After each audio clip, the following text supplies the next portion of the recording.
Hello crafty cuties, welcome back to Paper Tears and welcome to another mass make journal collection. This month I am making these really cute shaped journals with this authentic 70s fabric that's amazing. It's kind of like an upholstery fabric, so it's a little bit thicker, so I have to change up a few of the things that I do for making these, and I'm making these in 2 different sizes. So just wanted to show you, I'm making 30 of this smaller size. That's a 1 signature. It has a tiny little spine. And then I'm making 5 of a larger size that has a spine, 4 different signatures, a little charm ring, and that's what that one looks like. So I'm gonna basically kind of take you through majority of this process to create these. I'm gonna set these aside. Since I'm making so many, a shaped journal is not something you can just like use your trimmer for. I will give you an idea of how tall, or sorry, the size of each of these in a minute. So what I did was I came up with the shape that I wanted, just kind of trial and error, tracing some random things, and then I made a template so I could trace this onto a thicker cardboard. I just reused like journal covers, or sorry, paper pad covers for the base, but this is the smaller one. And then the larger one I had to use 2 pieces, but that's what I did. So I already cut those out. Actually, my son traced them for me, which was awesome. And I already glued them down to fabric, so we're kind of catching up now. And real quick before we get started, if I can somehow share the templates to both of these, like on my Patreon, I will do that. Someone else asked. But again, I just came up with the shape trial and error, really. So this is a little over 5.5 inches wide by 6 1/4. This one is quite a bit bigger, 6 inches, or well, yeah, about 6 inches by 7.5 tall. Okay, so yeah, you can look out on my Patreon to see if I was able to somehow share a template. So we're gonna get started. I'm gonna take you through the process, at least for the larger one, the smaller one all the way through, and kind of take you through. So I already glued down my paper. Now I'm going to take my scoreboard.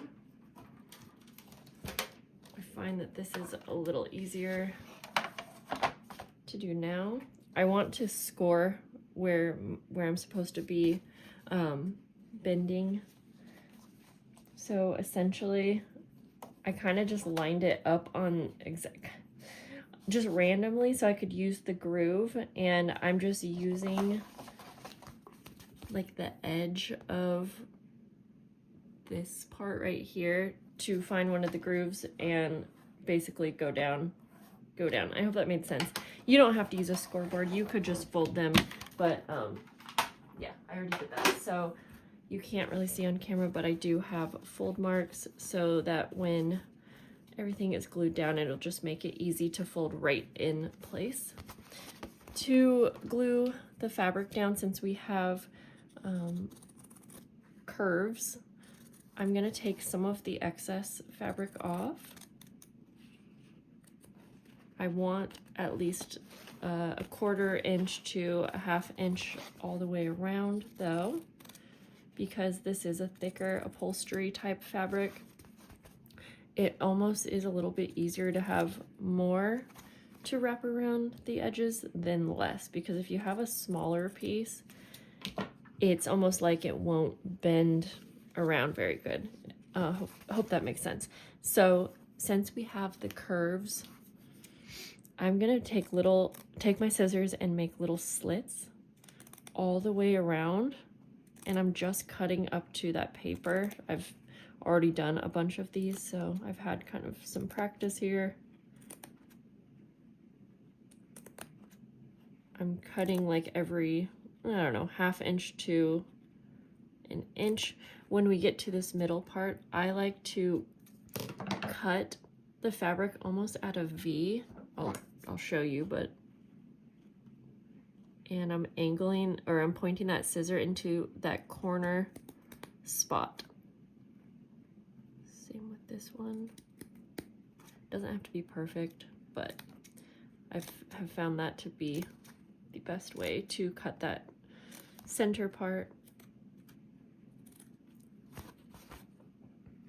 And I find that my scissors almost basically stop when I get to that paper, so it's really easy to get that right there. I did cut off the bottom corners just like I would really any journal that I make. Then when we get to the bottom, you can keep the straight part one piece, but when I get to the center spot, I like to do 2 little triangles, and I know you can't see on camera, but I am trying to angle this into that center like spine area, and I just realized I did it completely not in the right spot, but it's fine. I think you get the idea. I'm holding this at a weird angle, so typically this spot would be right in the center. That's funny. It'll still work. Now, with the upholstery fabric being thicker, you'll need a strong glue, and I have actually been loving the pH neutral PVA glue. I get this from Amazon. I do typically put it in one of these Sugar Bell containers, but I haven't had extra time to refill it, so I don't have that all set up, but that's okay. I did try Fabri-Tac. A few of you said to give that a try. I don't know, I didn't like it. It didn't seem like it was holding well enough. So this glue dries pretty quick, so you have to move quick. I do a whole bead of glue down at the bottom. You need kind of a lot. And then I do spread it out, just it seems to hold better. And it starts to dry already, so it's like already getting tacky, but I'm putting some of that glue on the fabric, some on the paper, and then fold up. So sometimes this fabric won't even stick immediately here because, again, it's a thick fabric. So I have a bunch of binder clips to help me. If you don't have any, you could use paper clips. You could sit here and hold it down until it dries, and then you'll be fine, but I'm making a bunch, so I will just add a couple of these, even though it's kind of like holding its place. Usually this straight edge sticks okay. It's the curves that has maybe some trouble. Okay, then we're gonna continue this on the curves. This part takes a little bit longer, so I just do like one side at a time. Again, I'm gonna kind of spread that glue out, and then I just start by holding each little section down. As I go, I'm kind of holding on to the previous. When we get to the curve, if you feel like your fabric isn't molding to that curve pretty easy, then I would recommend cutting more slits into it. Since every fabric's a little bit different, this is going to be different for everyone. But I find that about 1-inch slits seem to be good for this shape. It's not like a complete circle, so. Now if I held this here for like a few minutes, it would probably, it would end up holding on its own, but I like to just kind of keep going around. So I do use a bunch of these. And then just add more as I go. This does get messy with this glue. So if you want to put something down to protect your surface, you can, but I just clean it every so often.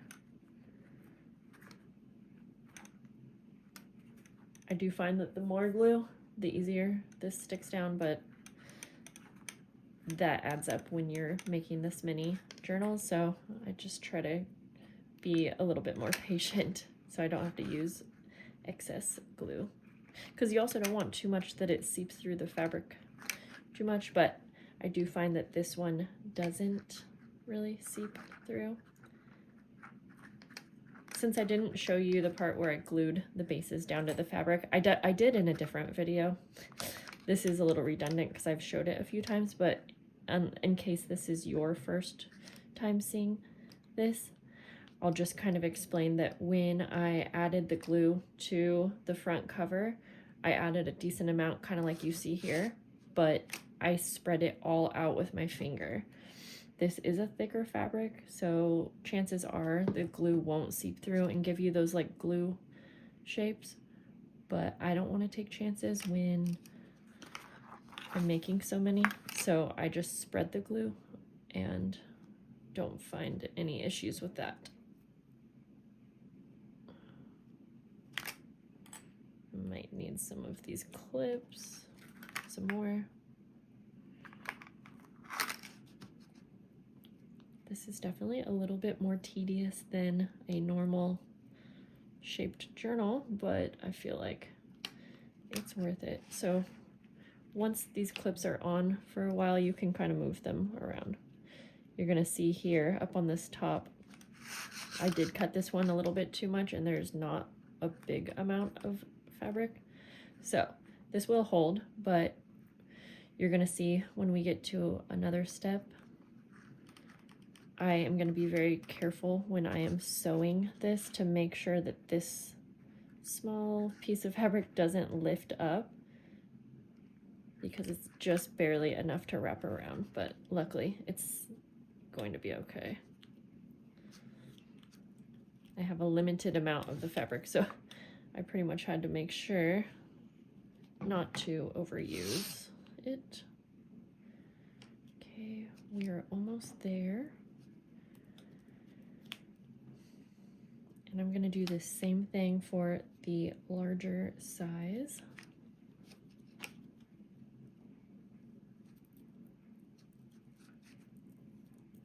I like to do a couple of these and then let them sit and have the glue dry a bit more before I go to the sewing machine, because I definitely do prefer sewing these ones since the fabric is so thick. Now, if you don't have a sewing machine, you could totally use an upholstery fabric and not sew it, but you just want to make sure you're using a good amount of glue, making sure everything is really held down good. We're over at the sewing machine and I'm ready to sew these. I'm going to show you each one. Curved things are definitely can be a little bit trickier to sew, but these have been pretty easy. Okay. I am going to get started with my straight edge, and I am going to put this inside face down, I guess, because I want to start on the straight edge, and I want my pretty thread, which is a green color, to be on the top. I'm just going to remove a couple of these. And I'll remove the rest as I go. And I am doing a zigzag stitch and switching my length to 4.0. And I just like to use my little foot. Inside the foot there is like a tiny little hole. Let me see if I can show you what I mean. There is this rectangular hole, and I just try to keep my eye on the right side of that hole, and I try to line that up with the very edge of my journal cover. And if I'm able to do that, I can usually get a pretty perfect straight line. Now, I don't obsess about that. If it moves a little bit, these are handmade journals in the end, they don't have to be perfect. But that especially helps me around the curves. I go pretty slow, slower than normal with sewing.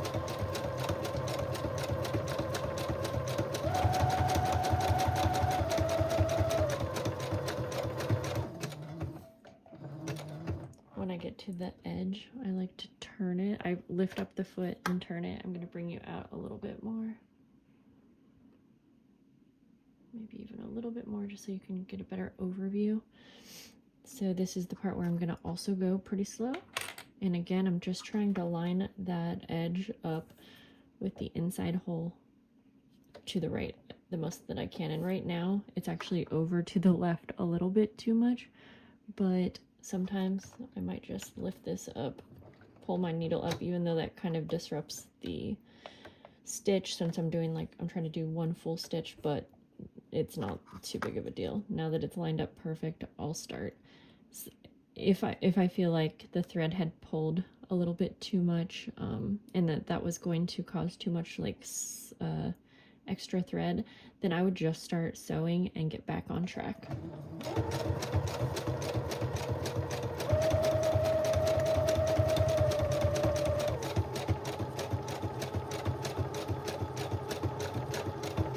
I'm slightly pushing this and turning it as I go, but it's almost like the sewing machine naturally kind of pulls it where it needs to go. You do have to guide it, but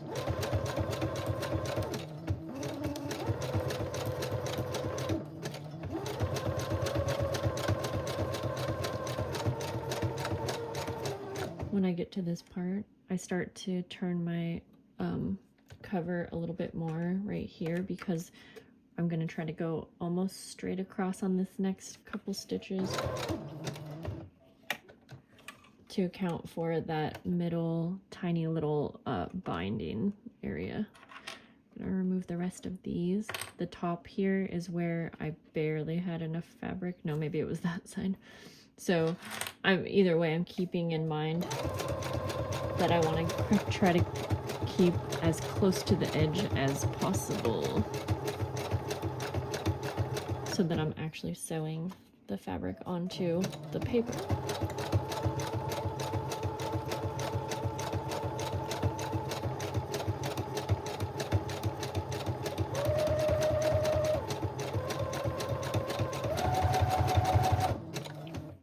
We meet again.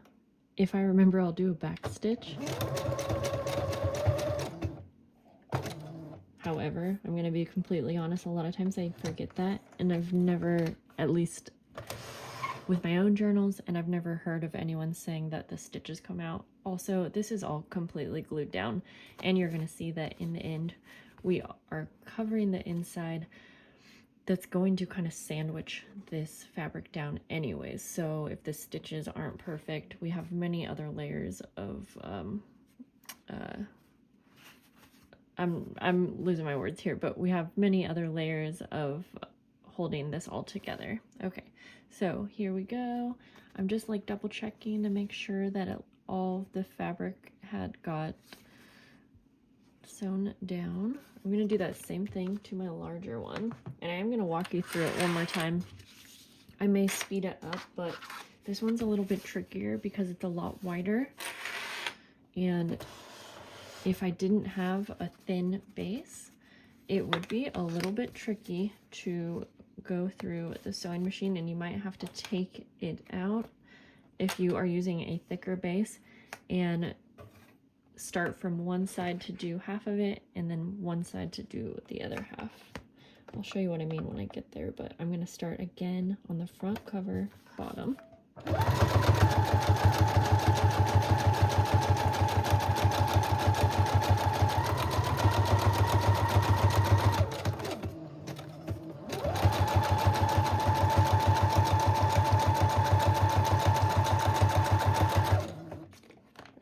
One stitch too far, but that's okay. Sorry to bump you. I'm just going to pull my needle up and pull this back in place. You'll see I do that a lot. I specifically chose a file folder as my base, knowing that it was going to be flexible enough to fit in my sewing machine, just to make it easier for me. And I will be adding more scrapbook paper on the inside, which will harden it up quite a bit.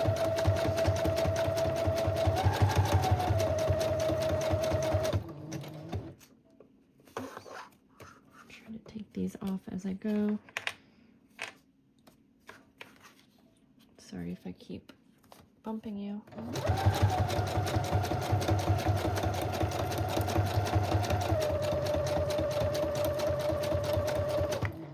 this is the part where it's going to help to have a flexible base, because if this was all very like thick cardboard, you're going to run into trouble with this fitting through here smoothly, at least on this larger size. But luckily mine is thin enough that I can kind of curve it over and it's not going to like bend or add any bend marks. But that is one reason why I like to do my sewing at this stage instead of when I have all of my inner cover scrapbook paper on. So I do highly recommend doing it at this stage. I'm gonna take these out. This was the one where the top fabric was pretty small, so I just need to double check and make sure. Whoops, okay. I kind of got way too far over, but it's gonna be okay. There we go. Back on track.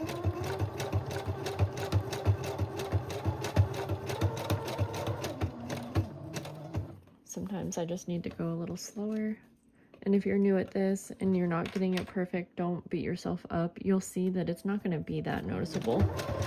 You can always use a thread color that almost matches your project perfectly so that it blends in.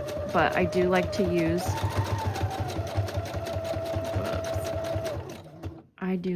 a color that stands out a bit or contrasts whatever fabric, just because I like the look of it. But so I don't know if you'll notice that right here it was a little bit further away from the edge than I would have liked. However, it does end up sewing down my fabric good enough, so I'm fine with it. If I ever mess up drastically, I will just cover that up by doing a second round of sewing all the way around so that it almost looks like I went for the messy look. And we are making junk journals when it all comes down to it. So let's go ahead and go over to my other table so we can cover the inside. The best way that I have found to cover the inside is you can make a template if you're making a bunch of these, or you could trace this. If you had made a template for the covers, you could also use that, but I'll just start from scratch here. I just want this to cover, I think, the inside covers, not the spine area, but I'll just go like this, take a pencil,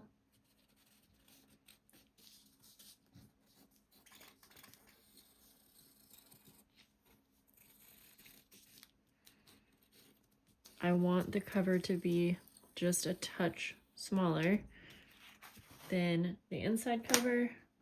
So I'm gonna take my paper scissors because I'm a good girl. And so again, since I'm making a bunch of these, I'm just gonna make a template for the inside cover as well. But I will just go slightly inside that line.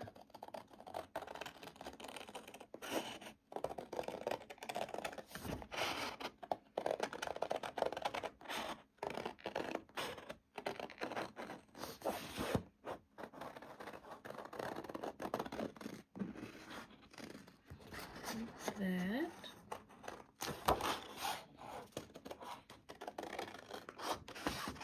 Doesn't have to be perfect, and it's hard to get this kind of a shape perfect anyways. Like, I definitely just did not do that very great.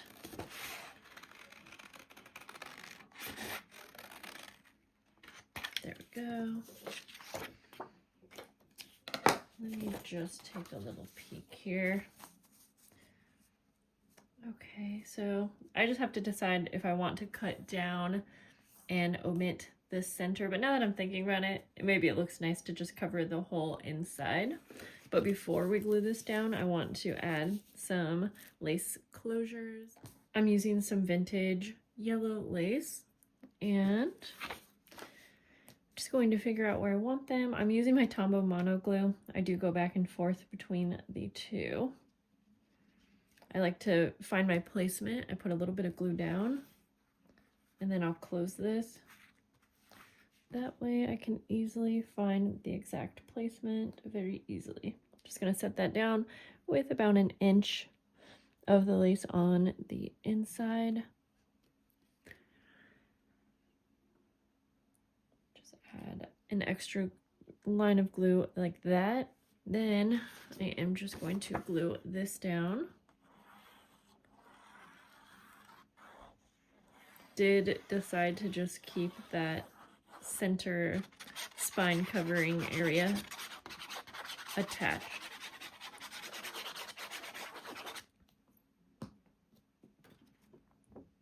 Then just line that up.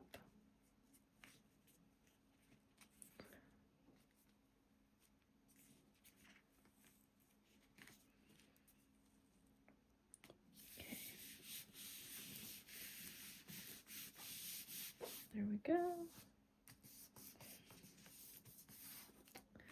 Since I am adding these lace closures, I am going to take this to the sewing machine one more time and just sew an extra bit right along those closures. Just going to sew back and forth like 2 times right where the lace is. If you want to go all the way around, you can.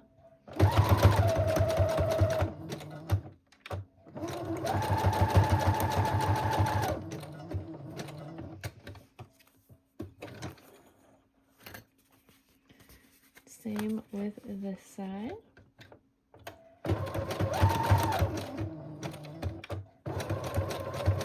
Doing a back stitch to easily get that back and forth.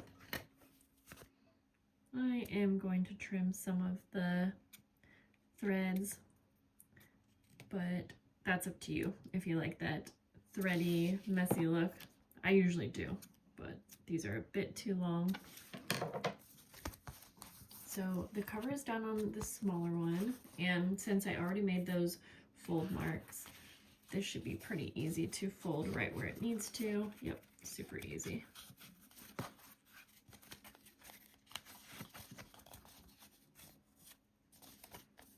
Okay. So we have this cover done. Let's finish covering the inside of the larger one. Little update just in case you're running into this too. I remember why I prefer not to keep the inside cover all one piece, because when you go to fold, there sometimes, not always, it depends on the paper, might be a little bit too much slack where the paper will kind of bubble or curl, or it will be way too tight. So I actually ended up cutting a tiny strip off. Luckily I could do that because my glue had not dried yet. But it seems to be fine if one of the covers has that middle piece, and this is still drying by the way, but for some reason when it's attached to both, it will just be too much. You can see that when I close that, it comes together. So I'm okay with it having this piece, because once we have our papers and everything sewed in, you're not going to see that inside cover spot. And if you wanted, you could just cover it with washi tape on the inside or something like that. So a little tip. So if I end up making some templates to share with you, I'm going to do the inside covers as 2 separate pieces. When you're tracing a template for your inside cover, you want to make sure that, especially on a shaped journal like this, that you are tracing it with like the face up correctly.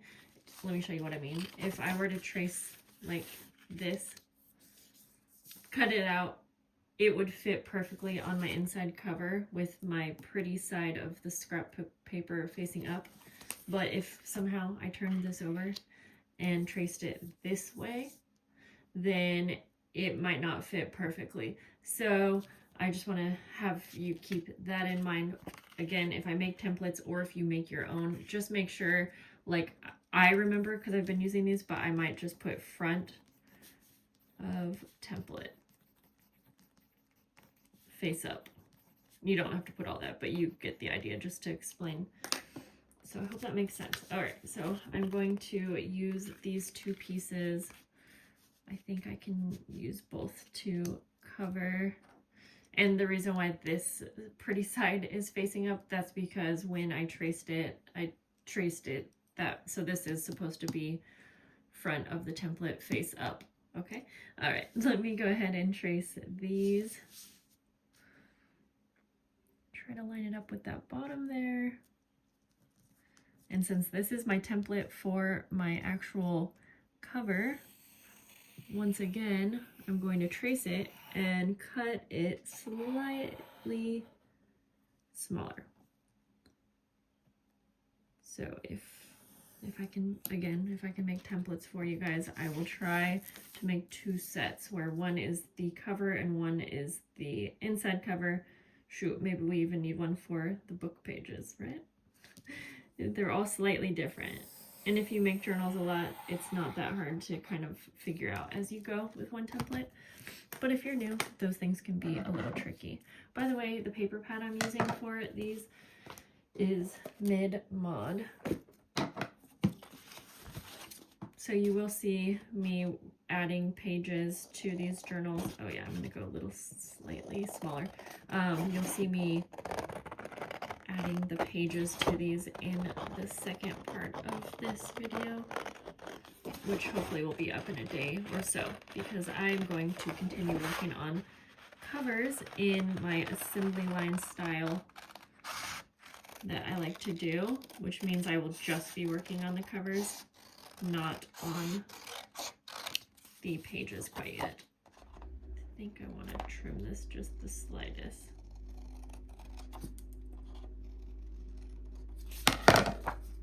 Just gonna try that out.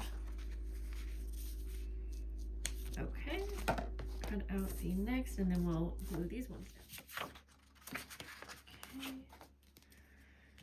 Always want to remember to add your closures at this point, and I'm just going to do that same little stamping technique. These journals would look very cute with eyelets for the closure, and then add some kind of seam binding or something like that. But I felt like this vintage yellow lace that I had was too perfect, and wanted to keep as much authentic vintage items as I could. All right. I'm just gonna keep that spine piece attached. I think that will be okay, just to have it attached to the one side.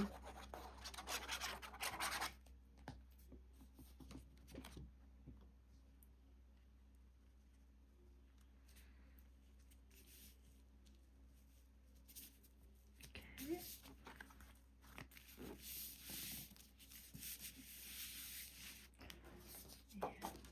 Glue this one, and then I'm just gonna go glue the area down where the closures are on this one.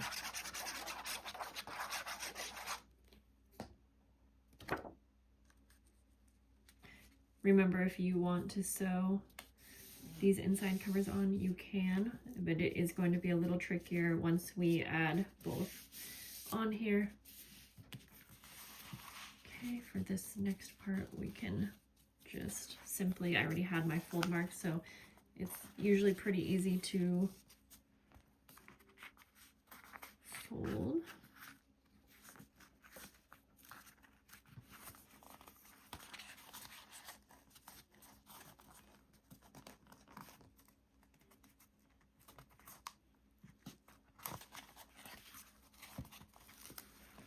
Yeah, I'm starting to think that having the spine piece separate is going to work better. Sometimes this stuff's a work in progress and we learn as we go. Even me, when I've been making journals, I rarely ever would do all of these pieces connected anyways, but it seemed to work on the first one. That's because it had the tiniest little spine. So I'll probably just add some washi tape, or I like using this on the inside here just to mask that, I guess. But at the same time, once everything's closed up and the signatures are sewn in, you're not really going to notice that little space. So I cannot find the start of this. There it is. Okay. Just to kind of show you what I mean before I go to the sewing machine. since that hadn't dried yet, I can just, this adds, you know, a little bit more, I guess.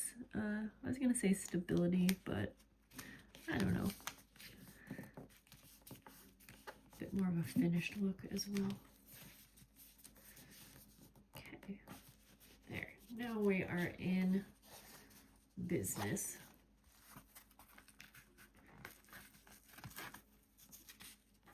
Once you fold these down a couple times, it'll all be good to go.